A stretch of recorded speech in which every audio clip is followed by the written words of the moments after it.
নমস্কার, আমি অস্মিতা চলে এসেছি আমার নতুন একটা ভিডিও নিয়ে। তো আজকে তোমাদের সাথে যেটা শেয়ার করছি, এটা অনেক দিন প্রায় পুরনো একটা ভিডিও, আমার শেয়ার করতে একটু দেরি হয়ে গেছে।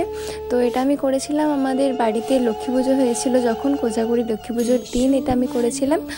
আর তোমরা যদি কেউ কোনো অন্য অনুষ্ঠানে বা পুজোর দিনকে এরকম আলপনা দিতে চাও, তাহলে তোমাদের জন্য একটা টিপস যে অন্তত 1 থেকে 2 দিন আগে তোমরা করে রেখো। কারণ আমি একে তো খুবই তাড়াহুড়ো করে করেছিলাম, তাই সেরকম ভেবে কিছু করতে পারিনি, যেটা মনে গেছে করে গেছি।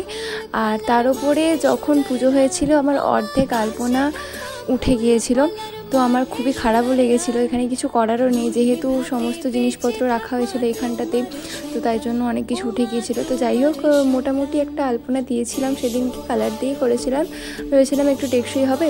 তো এক কালারের মধ্যেই রাখতে চেয়েছিলাম, যেহেতু মাঝখানটা একটু বেশি সাদা লাগছিলো, তাই জন্য ভাবছিলাম যে কালারটাকে একটু ইলিউশন তৈরি করা যাক।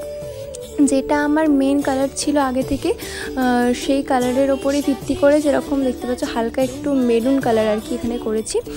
আর যেই পাতার মোটিভটা আমি করতে সব থেকে তাড়াতাড়ি পারি, মানে যেটা করতে আমার খুব কম সময় লাগে, খুব তাড়াতাড়ি হয়ে যায়, দেখতে মোটামুটি ভালোই লাগে, তো সেই রকম মোটিভটাই আমি এখানে বেশি রেখেছি। তোমরা দেখতে পাচ্ছ মাঝখানে একটা বড় পদ্ম ফুল করেছিলাম। যাই হোক, আজকে ভিডিওটা একটু বেশি কাঁপছে, তার জন্য আমি ক্ষমা চাইছি। আসলে আমার কাছে কোনো ট্রাইপড বা ফোন স্ট্যান্ড নেই, যার কারণে পুরো ভিডিওটাই হাতে করা, কিছুটা আমি করেছি, কিছুটা আমার একটা ভাই করে দিয়েছে।